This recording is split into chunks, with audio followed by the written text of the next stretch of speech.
Hello साथीहरू, welcome back to my channel. आशा छ तपाईँहरू सबैजना सन्चै हुनुहुन्छ। म पनि सन्चै छु।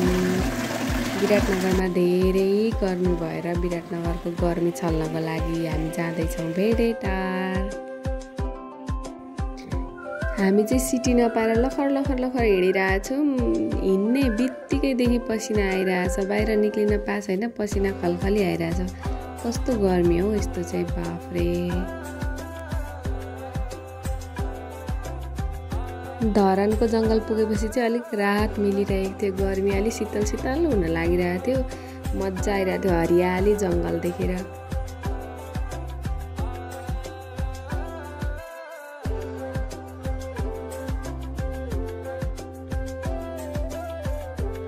डेढ घन्टा गनाउने गाडीमा बसेपछि फाइनल्ली अब चाहिँ हामी पुग्यौँ धरानको भानुचोक।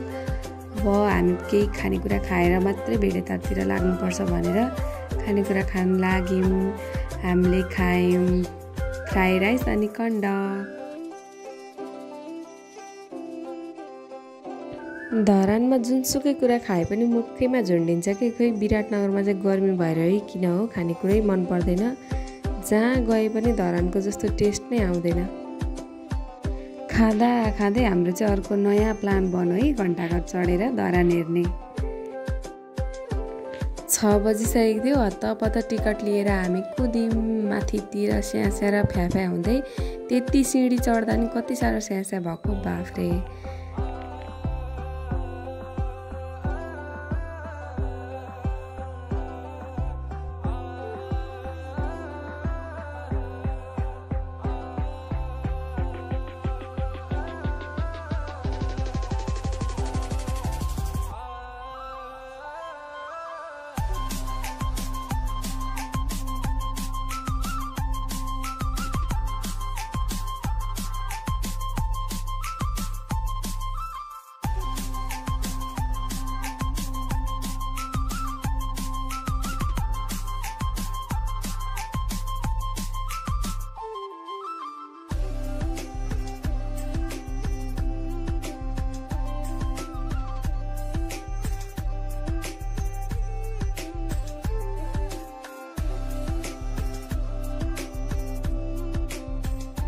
हामीले चाहिँ लगभग 50 देखि 55वटा फोटो खिचेर गार्डनमा झऱ्यौँ। गार्डनमा पनि उही पारा, यता पनि खिच्ने उता पनि खिच्ने। लास्टमा हाल्ने बेलामा चाहिँ फोटो छान्दाको हैरान हुन्छ हुन चाहिँ। तै पनि खिच्न भने जहिल्यै अगाडि कुद्नु परिरहेछ।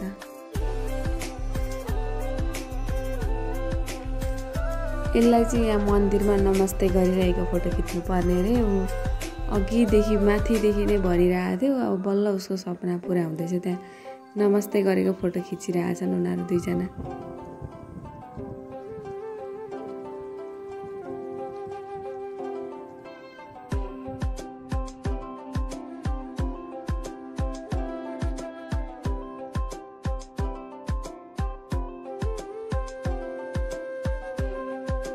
यहाँ पनि पारा त उही भयो नि त, माथि खिचेको फोटोले नपुगेर यहाँ पनि 30-40वटा फोटो खिचेर अब चाहिँ हामी जान लाग्यौँ भेडेटार।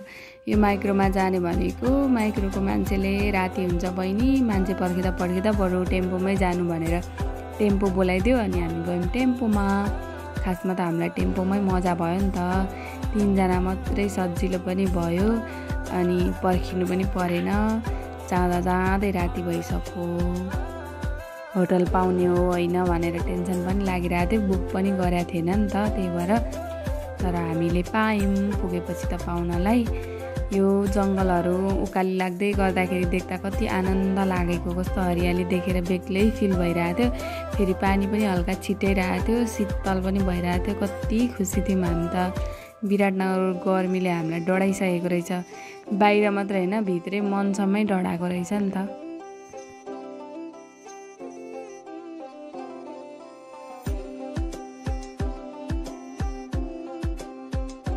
फाइनल्ली हामी पुग्यौँ भेडेटार। यहाँ त पुरै जाडो नै भइरहेको थियो, मुटु नै काम्ने गरी जाडो भइरहेको थियो। तलको गर्मी हेरेर त्यहाँ पुग्दाखेरि यस्तो सिरेटो हानिरहेको थियो।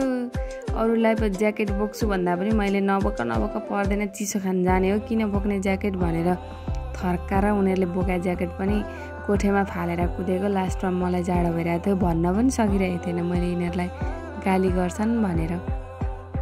त्यही टेम्पोको दाइले उहाँले चिनेको होटलमा लगिदिनु भयो। हामी चिसोमा आइपुग्यौँ, चिसोमा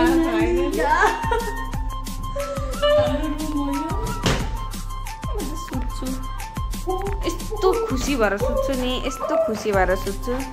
यो मेरो फुली पनि खुसीले उता पर गएछ। खासमा यता यस्तरी लाग्नुपर्ने हो। फेरि नाच्नु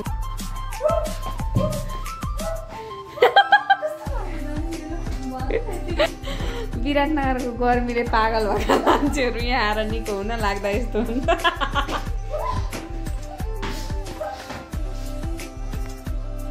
सक्छ त कसैले, सक्दैन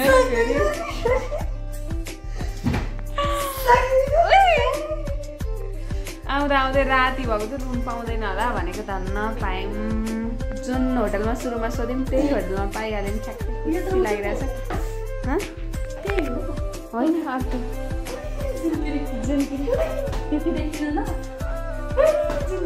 देखिस्, जान्दिनँ नि त क्यामेरा एङ्गल मिलाउन। हाम्रो पोखरा पतेउरा चाहिँ त्यहाँ छ।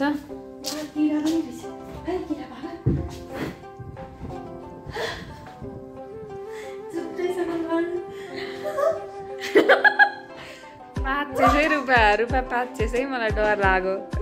टोइलेट बाथरुम कस्तो छ? राम्रो रहेछ। टक्क उपर खुट्टी लाएर हग्ने हो त्यहाँनिर। लिङ त तैरेको छैन होला नि। हुन्छ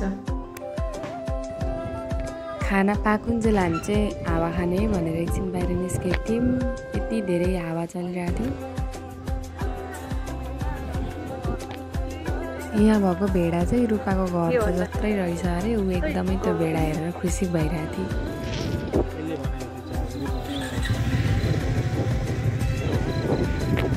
के छ खबर? जाडो भयो मेरो लुगा पनि छ। यहाँ आएको चाहिँ जाडोमै खुसी भइरहेको थियो। उसलाई जाडो भएर बाजिरहेको छ अरे। कहीँ नभएको नर्खटे पो रहेछ त यो त। किन आएको छ अनि जाडो भयो भने? हुन्छ गाडी चलाइदिउँ।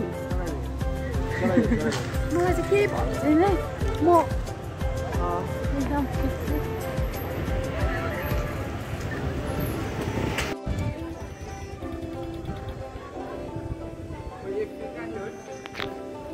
बाहिर हावा खाना निस्केको, जाडो भएर दाँत किट्न लाग्यो भने। अब गएको रुमतिरै ज्याकेट पनि ल्याएको छैन।